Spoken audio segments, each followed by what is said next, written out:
Of a quorum of queens, let's meet one's loyal subjects. Speaking the Queen's English, Colin Lane. Thank you. Taking the Queen's shilling, David Mitchell. Wearing the Queen's uniform, Sarah Millican. And the groom of the stool, Alan Davis.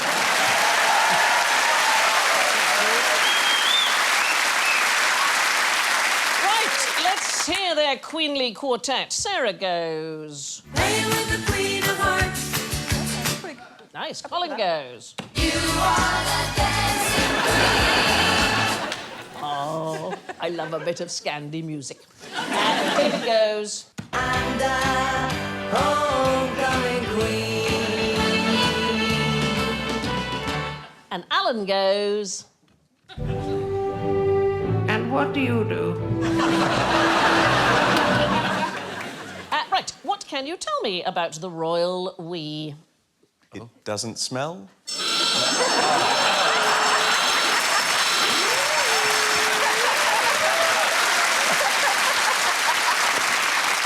And we're off and running. Man there edging his first delivery slip. Richie Benno. Right, yes. Yeah. Was that an Australian accent? Oh, come on! I've been working on that since you were last here. Really? They don't open their teeth up. They? Yes. They.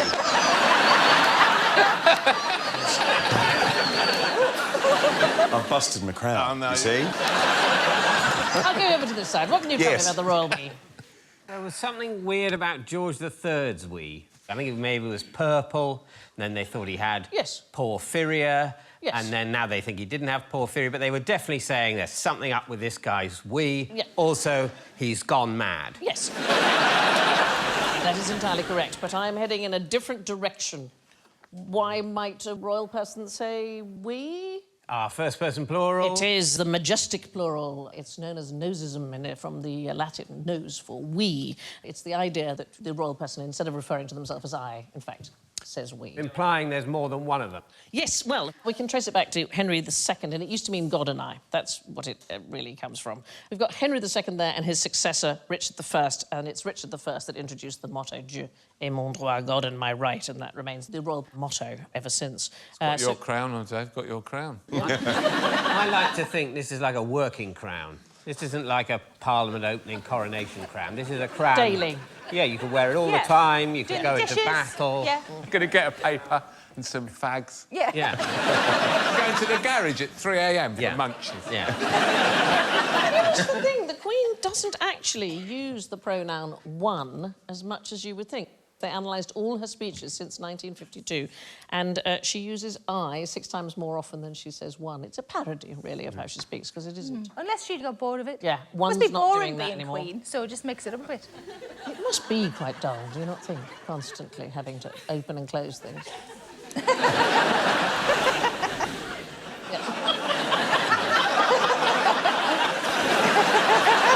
I don't think, to be fair, you mean opening as in launching? Yeah. And, yeah. I don't think she closes many things. I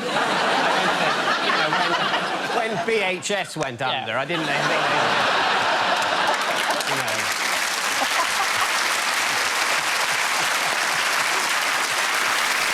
But when you're in charge, the whole approach to pronouns can be quite complicated. So the very first Qin emperor, so the guy who unified China, is a guy called Shi Huangdi, and he announced when he became emperor that the character Chen, which was the normal singular pronoun, so I, was for his imperial use only. And it meant everybody else had to come up with other ways of referring I am to Chen. themselves. Yeah, I am Chen. I am Chen. Yeah. People used to refer to themselves often as you, meaning this foolish one, or not refer to yourself at all. In terms of things that you might refer to yourself if you're in charge, Kim Jong-il, he had more than 1,200 titles with which he used to refer to himself, including Heaven-Sent Hero, Guardian Deity of the Planet, and my personal favourite, Eternal Bosom of Hot Love. 1102, deluded maniac. This is a great title. In Swaziland, Queen Mother of King Mswati III has enjoyed the title of Inlovukazi, the Great She-Elephant. I think I'd like to be that. Don't you think it's a good title? No, sometimes that's what I feel like when I'm in the bath. Now, who chews the Queen's food? Beef eaters.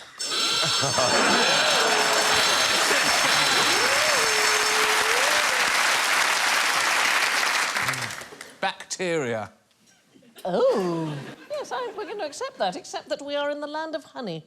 It's a bee. The worker bees. The worker bees? The worker bees are the other... It's not all the other bees, because they divide up into lots of So categories. there's lazy ones as well. There are drone ones, there are scout ones, there are worker ones. There are product development bees, Yeah. aren't there? Yeah, They've achieved very little recently. I mean, it is just honey, isn't Yeah, it? it's just... Unless it's Manuka honey and then it's 15 quid. Yeah. Yeah. What are those bees on? But when you compare them to Kit Kat, I mean, Kit Kat, there's orange Kit Kat, various... I mean, they've really worked on the product development compared to honey, it's just honey.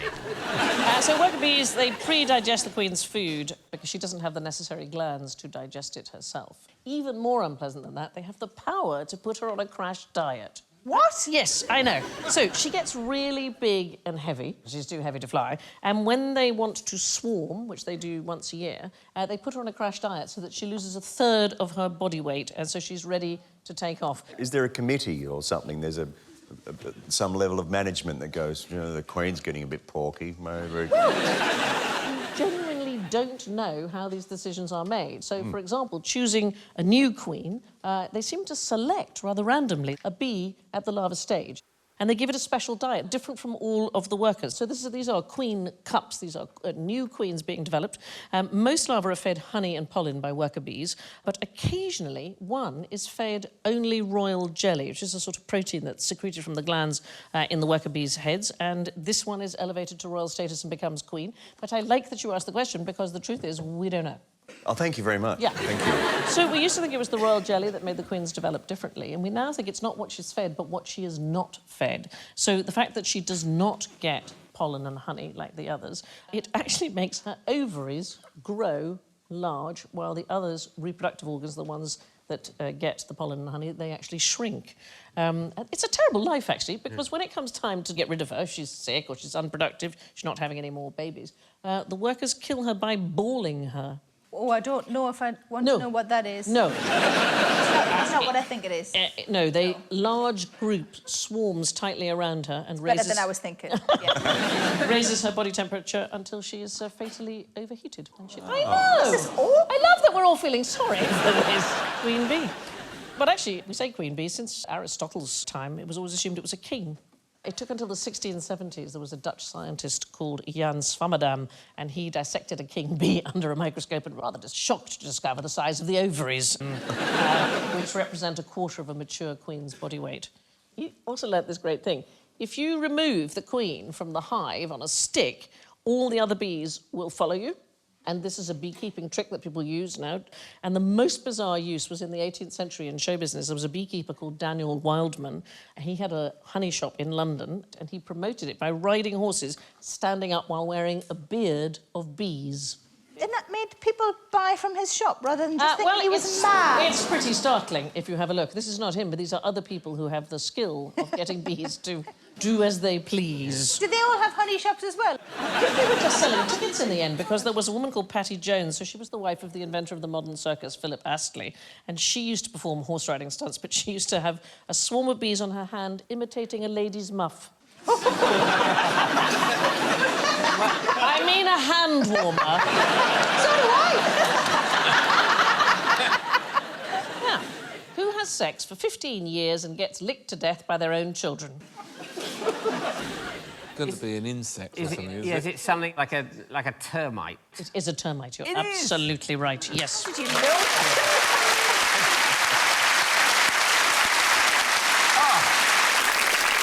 Let's just be warned, even if you like insects, I think this is a bit gross, OK? So And we are... I don't really like insects. Right, so in that case... I accept they're necessary. Yeah, they are necessary, but this is, honestly, a yellow pulsating mass. So the termite queen, just like bees, is the only fertile female in the colony, and she gives birth to all the rest. But unlike other insects, mates for life, and I mean literally. So after choosing, a king spends 15 years incessantly mating to produce the nest colony. She produces one egg every 3 seconds. No. I know. So over 250 million in her lifetime. And It's like a paintball machine. so that you can just see her head at the front, and that is her body, and that her egg-producing organ becomes so massive that she's rendered entirely... There she is. Oh. I know. She's played by Olivia Colman in the film.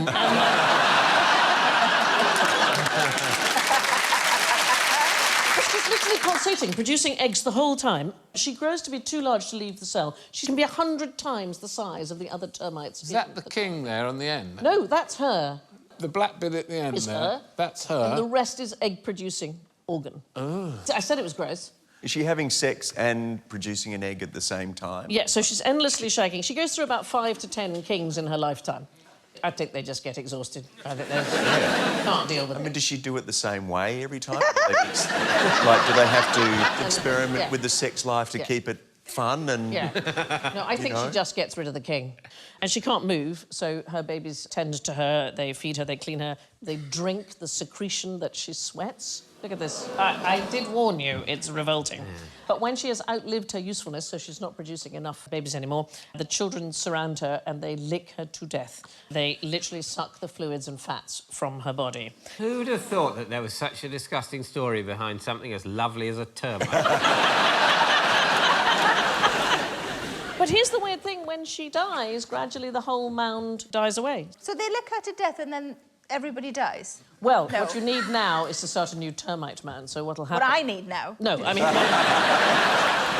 when she's died, you need to start a new mound, and so what happens is once a year, virgin queens will fly out of the mound and they'll land on the ground, and they instantly shed their wings, so they never fly again, and they meet a king, and they go underground, and they start a new mound. And how quickly can she change the king? Well, she Does can she have go- to wear him out? Yeah. I mean, Yeah. so in her lifetime, she'll go through between 5 and 10 kings. As one king finishes, does she Yeah. sort of go, quick, Get I need me another? another one, get me another one. Jump on! Talking about royalty, there was a study in 2018, and termite workers, you have to understand termite workers are generally blind, they perform a kind of curtsy when they can scent royalty. So there's a wax coat-like substance that is over the king and queen, and when the workers smell it, they pause and start shaking. Look, see them shaking? Because it's almost like a curtsy, like being in the presence of their leader. Anyway, moving on. What's wrong with the queen in this picture? Nothing at all. Oh, no, he's kissing her hand. Sorry, I just realised.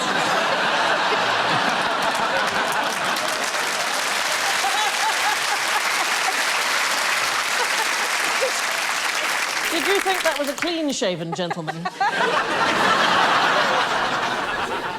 Is she dead? She is dead.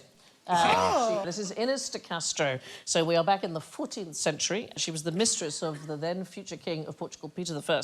He had a wife called Constance, and she died. It was very sad. So he immediately moved Inés in, and they had 3 illegitimate children. Now, his dad was still king then, Alfonso IV. He was furious. So he had Inés killed. Well, obviously, Peter didn't like this very much. So he caught 2 of the killers, and he had their hearts torn out and pulverised before him while he ate dinner. So quite cross. I mean, on the whole, quite cross. 6 years later, he became king. He announced that he and Inés had secretly married. He dug her up and, yes, and placed her on the throne and forced the court to swear allegiance to her and kiss her hand. So she's not only dead, darling, she's been buried for 6 years. Well, in which case, they've done a great job. Yeah. She looks pretty good. Yeah, absolutely. I mean, I look worse than that many days. There's a magnificent coffin, which you can still see. It's at the monastery of Alcobaça. But there's a modern Portuguese expression, agora Inês é morta, now Inês is dead. It basically means it's too late. You can't turn back now. Yeah. But there she is, finally laid to Being rest. licked by her children, I think. Well, it's such a horrific story. Lots of people thought it was a myth, but in fact, there is plenty of evidence to suggest that it is, in fact, a fact. Jesus. But actually, in this country, we had a similar sort of thing. So, in 1667, 230 years after Catherine of Valois, she was the queen consort of Henry V, died, her tomb was disturbed. They were doing some renovations in Westminster Abbey. And after that, if you paid a little bit extra to your tour guide, they would take you to see the corpse. It became a sort of tourist attraction. And Samuel Pepys took his wife and daughters to see it. And this is really weird. He wrote in his diary, "I did kiss her mouth, reflecting upon it that I did kiss a queen, that this was my birthday, 36 years old, that I did first kiss a queen." I know. She was 230 years dead. It still counts. If it was his first queen, was it his first corpse, though? Maybe it was. Maybe he couldn't say it was his first corpse because he's already done that, so he had to say it was his first queen. Awkward. Yeah, yeah. Yeah, yeah. Oh, the corpse thing, oh, that. But he just thought, that was my 30th. Is that the dead queen? I would suggest that a wooden Yeah, carving. it looks of wood, it. yes. I think, yeah, if that's her dead body, it's had work. Yeah. Yeah. There have been a couple of instances of royals who were crowned before they were born. King Louis X of France, he died on the 5th of June, 1316. He was succeeded by his son, John I, but he wasn't born until the 15th of November, so he reigned for 5 months in utero. Did they have a coronation? Well, he died 5 days after he was born, so he was... Yeah, but, I mean, in that dynasty, he's the one who reigned for his whole life. He must be the only king to have reigned for 5 months longer than he actually lived. Yeah. Inês de Castro was a bit of a stiff, you know, even for a royal. Now, what would you have to do to a mannequin to get yourself arrested? Have sex with it for 15 years and then lick it to death. I would say that if it's your mannequin, that would not be a legal issue, would it? If you want to hump it for years and years and then lick it to bits, then that's fine, as long as it doesn't belong to Marks and Spencer's and you're not doing it in the winter.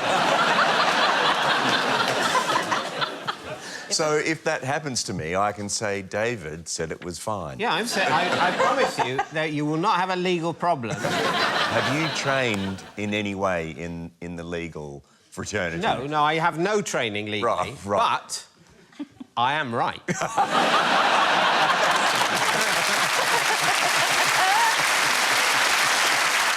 That's all it takes. Yeah. So, different kind of queen. We're talking about drag queens. In 1941, there was a drag queen called Julian Elting. He was arrested simply for pointing at a mannequin. So, this is really hard for us to believe. What with? Well...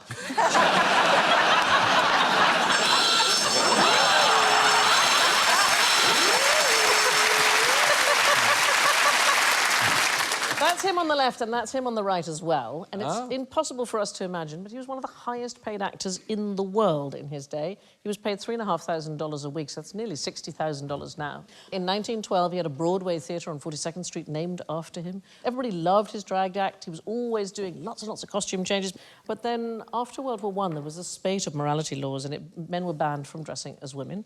And shortly before his death, he was reduced to performing in a tuxedo with a mannequin next to him, dressed as he would have done when he dressed as a woman, and he was arrested in a Los Angeles nightclub for simply pointing.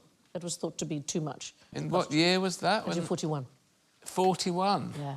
So they banned drag acts? Yeah. They banned drag acts when? Moral. First So World it started after the First World Right. War, and then it increased and increased to the extent that in 1941 he was arrested for simply pointing at a mannequin. Jesus. I know, it's bonkers, Yeah. isn't it? In wartime, drag acts would have been very helpful Yeah. for morale. Yeah. I know that's different from moral grounds, but on morale grounds, more drag, please. Yes. In terms of morality, probably the worst story about cross-dressing was a man called William T. Sloper. He was on the Titanic, and he was invited into one of the lifeboats by an actress he had just met that evening, Dorothy Gibson.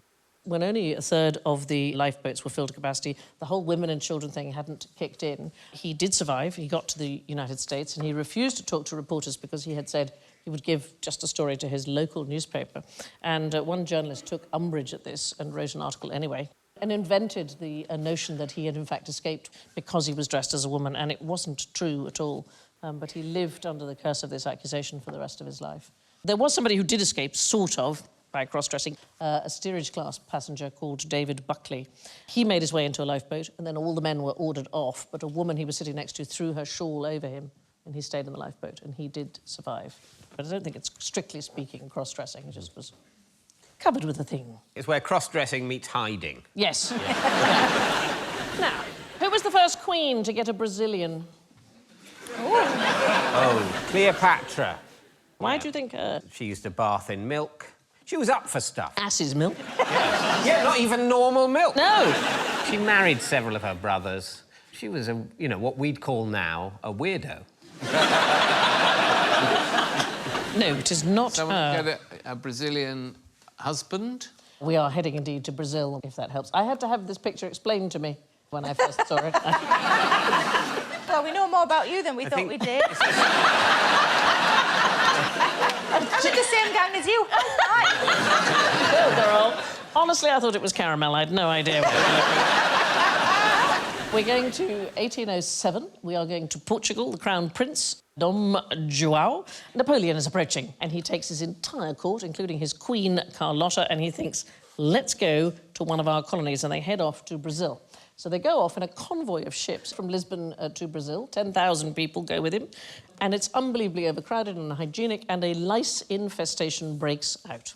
So, in order to get rid of the lice, they all, including all the women, they have to shave their heads, they have to throw all their powdered wigs away and cover their heads in pig fat. Now, they're about to arrive in Brazil. They want to make a bit of a stir. What to do? But they've got bald heads and pig fat. I think that'll do the job there. They arrive at a place called Guanabara Bay, and Carlotta and all the other royal women emerged with their bald heads covered with improvised turbans. And apparently, so the story goes, the Brazilian women thought this was the height of European style, and it became the local fashion. The problem is that Brazil is full of a wonderful African-Brazilian population, and I would have thought that the turban thing would have come from that part of the world originally, but we don't know. So they were bald everywhere then? Are you worrying about... I've just grown me winter's coat in. This one looks not unlike David Mitchell. Do you not think she looks a bit like Marty Feldman? Yes, crossed with David Mitchell. This is building up into quite the compliment. Whether the story is true or not about the Brazilians, there is a long history of commoners imitating royals. There was a man called Guillermo, Duke of Mantua. He was a hunchback, so we're talking 16th century. And so all of his courtiers put humps on to compliment him. Oh. You've got to judge that carefully. Yeah. It might look like you're taking the piss. Just a... The Princess of Wales, Alexandra, she had a limp because she had a stiff knee joint, and it became fashionable to limp in the same way it was known as the Alexandra limp. Oh, Isn't there a thing about waistcoat buttons as well? What's the thing about waistcoat buttons? In Britain, you're supposed to leave your bottom button of a waistcoat undone, and I'd heard... Because of some fat bastard. Some fat bastard, yeah. Some king who couldn't do all his buttons up, so That's it. everyone went around with leaving some of their buttons undone, like, yeah, it's just normal, it's just really stylish. And you had to have food around your mouth and all down your tie. Yeah. The waistcoat buttons is true. Edward VII, when he was Prince of Wales. So. Oh, her husband. Her husband, in fact, yeah. Here's another interesting fashion for royals. Louis XIV, he had a fashion that courtiers should have one long fingernail. Why was that? My husband's got one special toenail for scratching his eczema. It's awful, isn't it? Is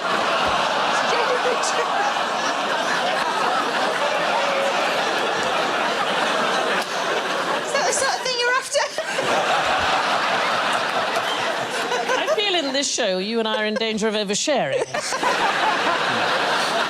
And you seem to be fine with that, though. That's... Yeah, as long as he keeps it to himself, I'm all right. Right. Yeah. He hasn't really, has he, now? No.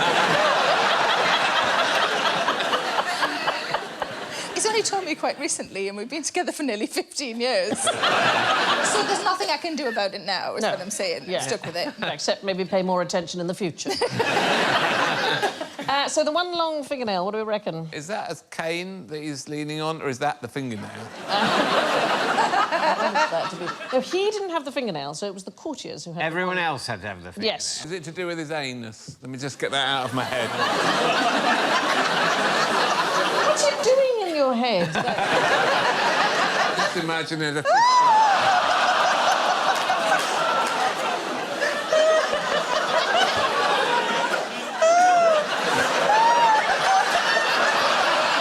That is your takeaway from this show. Yeah. Pulsating termite and a fingernail up Louis XIV's arse. Now... So in this reality, he said, Yeah. I want any of you to be ready. Yeah. There's no Yes. telling who I'm going to ask No. to stick their fingernail up my anus. It's- I want you So- all to grow it. I don't want it to be a specialism. I want to say, you, now. No, so he decreed that nobody was allowed to knock on his door. So instead... Scratch. Yes. They had to scratch really gently with one finger, and so it became a thing that you grew a fingernail especially to scratch on the king's door, and it really rather suggested you had the king's ear. I know, weird rules. Honestly, it would have been better off if they'd done it up his arse. I just think it... Anyway, moving on. What was your best chance of seeing the Queen's ass in the 18th century? Asking really, really, really nicely. Is she standing underneath some sort of a vacuum? Those are bees, I think. You know how if you send a big parcel, you have to get the bigger stamps? Yes. Has that got the ass on? Oh, what the stamps had? Yeah, like, could you see more of it on the stamp? You think So you're saying that stamps are like those things that they used to have peanuts on in pubs? Yeah. And the more expensive the stamp, the more of the Queen you see. I'm going to send a really big parcel. We'll see the whole of it. Yeah, exactly that. No. Is it a donkey? Yes, it is. Not the Well, Queen's bum, is it? It's not the Queen's bum at all. This is Queen Charlotte. She was the wife of George the... George III? George III, absolutely right. And she had... Very good on He's this very one, good. yeah. I'm tickling it out of him. That's my Tightly. secret. Yeah, an anus full of facts. Anus of fact. It was That's actually the working title of my memoir. But it wasn't a donkey, it was a zebra. It was known as the Queen's ass, given to her by the governor of the Cape in South Africa in 1761. It was a wedding present. He sent a pair. He sent a male and a female. Unfortunately, the male, no stamina, died en route. But the female arrived only a year late for the wedding, but hey. And it was a very popular attraction. Lots of people had never seen one before, and she had stables at Buckingham Gate. And George Stubbs, the great painter, produced a marvellous large painting. And apparently she bred it. I mean, not...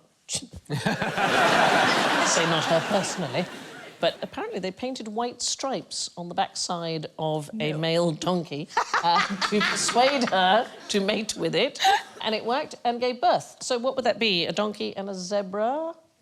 a donkra. Donkra. Zebri. Zebki. It sounds like a condition. It's a zebroid. Zebri. Oh, you know how you can't sit very well. He calls me zebroids. Yeah. Ah, they That's like a that. very good photo. For 18th century technology. Amazing photo. It does look like a donkey in leggings, doesn't it? Yeah. Donkeys in tie. In fact, they use it the same technique for breeding racehorses. Some stallions will only mate with mares of a particular colour. I wear a George Clooney mask quite often when I... On my bum, you understand. The very first giraffe to arrive in Britain it was a present to royals. It was sent in 1827. It was a gift from Egypt to George IV. I like this. The ship that it was transported in, they had to cut a hole in the deck. At about the same time, Egypt gifted another giraffe to France, and it was called Zarafa. And it became so popular, it created a craze in Paris for having your hair done à la giraffe. What was the hair? Oh, wow. So not like hair, like horns. Yes, more like horns. That's not, I would say, the most noticeable thing about a giraffe. It's just they looked at a giraffe and that that was their takeaway thing. Oh, yeah, notice the little horns. I'm going to have my hair done like that. It's got a 4-metre neck. They have the most astonishing tongues. I went to a feeding station once where you can go up into a tower and feed the giraffes, and honestly, it's terrifying. Was it a tower for everybody else, or just for you?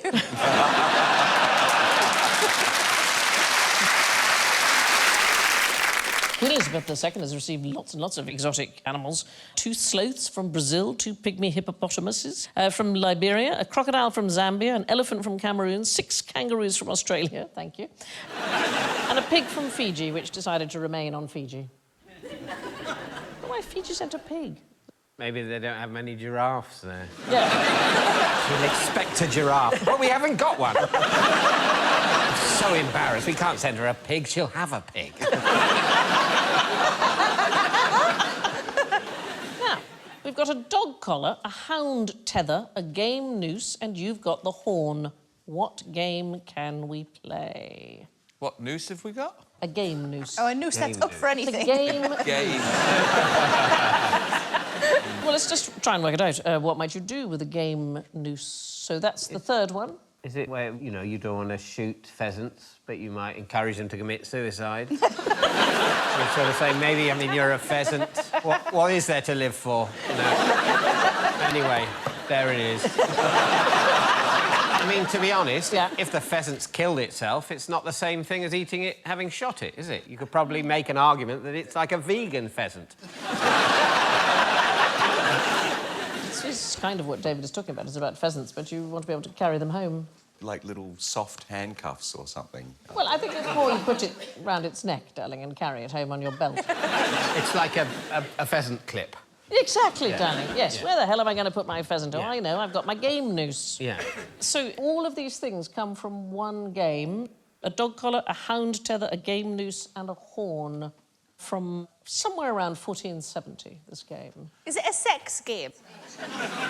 Depends how you play it, I suppose. Let's not limit ourselves. Is it cards? It is absolutely cards. So the world's oldest full set of playing cards, it's called the Hofjeer Hunting Pack. It's currently at the Metropolitan Museum in New York City. What's the top one? It looks like a balloon whisk. So instead of the suits that we have today, if we go through them, the dog collar on the bottom, and then the game noose, and then the horn, and then a hound tether. Oh, OK. There weren't any rule books until the 17th century, so we don't know what kind of games they would have played. But this would have been one of the first packs to have a queen. In Europe, they originally had no queen. They had a cavalier on horseback instead. But around the 15th century, they start to swap them out and start to have a queen. We're not really sure why. It may be that there's a slightly biblical influence. So if you look at the Queen of Hearts there, she's got the name Judith from the Book of Judith. Then the Queen of Diamonds was called Rachel, the favourite wife of Jacob. The Queen of Spades was linked to the goddess Athena. Clubs, I think they ran out of ideas, OK? So this was the name for the Queen of Clubs. Have a quick look and see why you think she might have been called this. Argine? It's an anagram. It's Regina. It is Regina, it just means queen. But lots of things have changed in games, because the queen in chess was originally the vizier, so the sort of advisor, the minister. The chessboard was a battlefield, and then it eventually became the royal court, so you get the vizier, the infantry, the cavalry, the elephants, and the chariots. They become the queen, the knight, the bishop, and so on. In the 15th century, it was thought inappropriate to promote a piece that you had more than one queen on the board. Why might that be? So some queen who didn't like even the suggestion that there might be another queen and banned the practice. It's thought to symbolise adultery. Yes. And in Monopoly, when did they start having the little dog and the hat? And That is a very good question. They were, in fact, all just charms off a charm bracelet. Oh. I know, sorry. Yeah, that's a shit answer. Sorry. I don't know, Sarah, but let's hope one day somebody finds out. Thanks. They'll just edit the bit out where I tell you the truth. OK. I believe they were charms from a charm bracelet. Did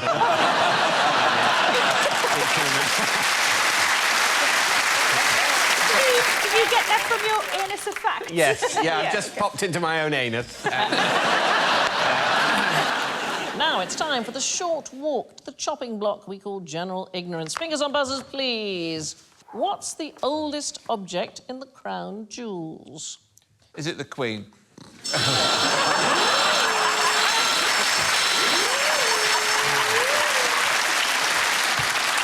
It's not a bad guess. Wow, that's really really loud. I'm sorry, I turned the volume right up. It's an old spoon. Yes, you are absolutely right. It is an old... How did you know that? Another one out the anus. Yeah, I know. How old, David? Well, most of the crown jewels were lost at the Civil War. So almost everything is post-Civil War, and there's the odd thing left. Well, The anus speaks!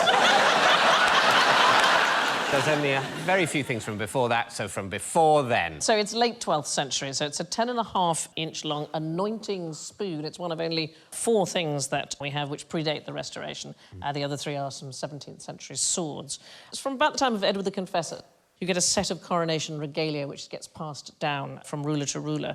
But then, of course, as you say, the monarchy was abolished and the new government decides to melt everything down. But there was a guy called Mr. Kinnersley. He was the yeoman of Charles I's wardrobe, and he bought the spoon for 16 shillings, about 11 days' wages at the time, so it's not a complete fortune. And when the monarchy was restored, he returned the spoon. Did they give him 16 shillings? Or No, he just gave it back. He just returned it. What a lovely gesture. Yeah. Now, what's the best thing to eat to help you with your hay fever? Is it an antihistamine?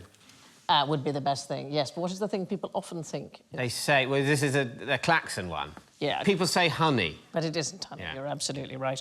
It's a long-standing myth that it would help with hay fever. Why might you think it would help with hay fever? Gets the bees on aren't side. The idea is it's got pollen in it and it desensitises you to the pollen that's in the air. In fact, it's not going to help you at all. It's really nice, though, isn't it, honey?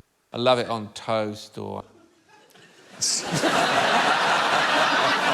porridge, I like it on porridge. I never understood why you would put it on a carrot. That's weird. So who puts it on a carrot? People put it... Glaze it, don't they? Oh, I see if you I thought roast you it. meant, like... Yeah. No. It's just to make it, you know, easier. I don't know. Just so you're like lubing up a carrot. lube a carrot. But to dislodge a particularly hard fact.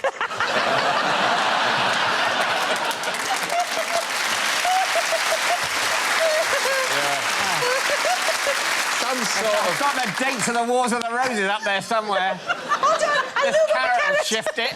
I don't think honey's a lube. I think it's anything but a lube. It's going to make the progress of the carrot altogether more challenging.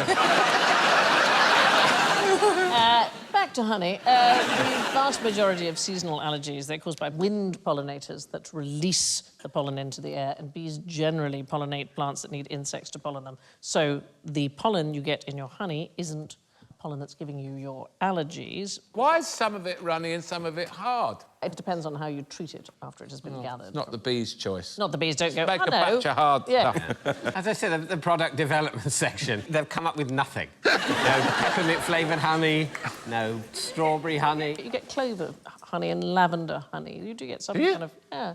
Do you? What? I've never heard anybody more disinterested. It's like none of you have heard of jam. That's the problem I've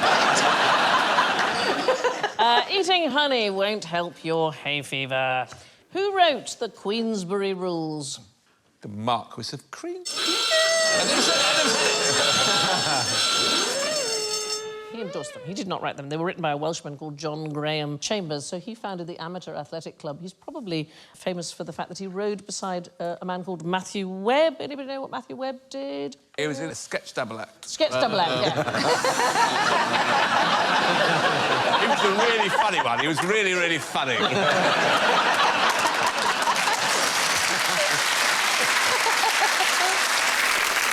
Matthew Webb, first person recorded to swim the Channel in 1875. You said the first person recorded. Does that mean that other people did it and just didn't tell anybody? I mean, sure, people have been doing it for years.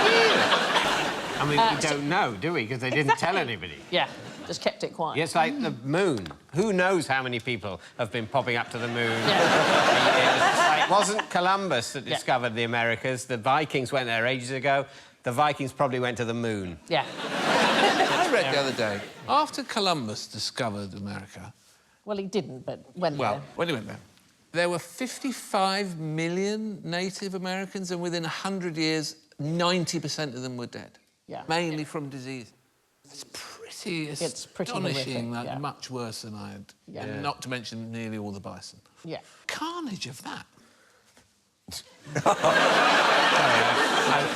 I'm just... It's the way I mourn the... Oh, the suffering. No, it's a fly. Something I was slipped out the backing anus away. of facts there. Yeah, some of my facts are attracting flies. I think the strangest adoption of the Queensberry rules boxing was a sport. It was called horse boxing. And it was the invention of a guy, he invented it in Berlin, an African-American boxer called Bobby Dobbs. And it's essentially a boxing match, but you just sit and punch each other on a horse. While the horses have a little chat. Yeah. Can you think of a quicker way of making horses despise humanity? Apparently, in 1912, it was demonstrated at a tournament in Germany, and they thought of putting this into the German army's, you know, proper officer training.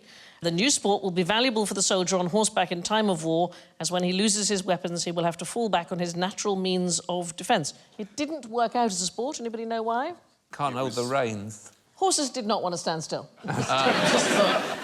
The Marquis of Queensberry didn't make the rules. What were tarot cards invented for?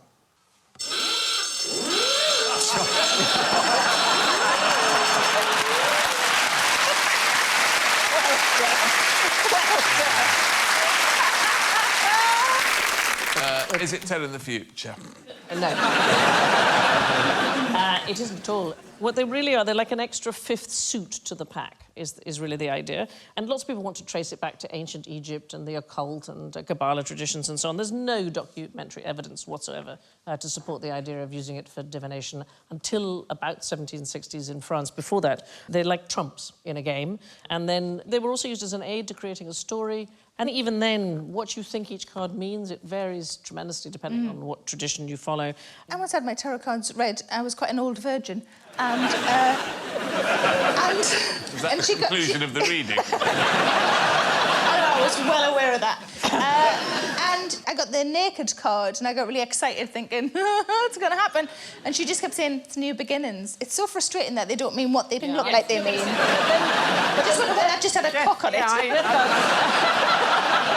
I've had somebody explain it to me, and they say, "Oh, the death card doesn't necessarily mean death. That means a change." Or Yeah, or the end of a stage in your life. Think, OK, you've got a card system.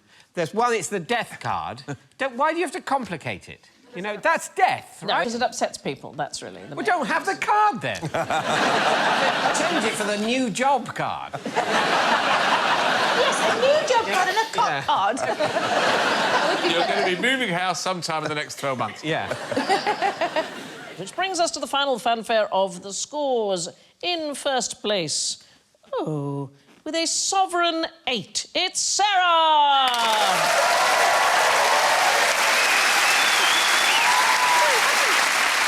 In second place with -1, it's David! In third place with -7, Colin!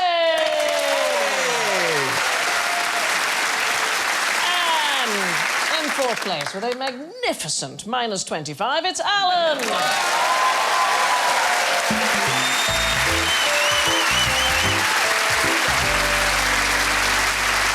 Which means I have only to thank Sarah, David, Colin and Alan and leave you with this queenly quotation.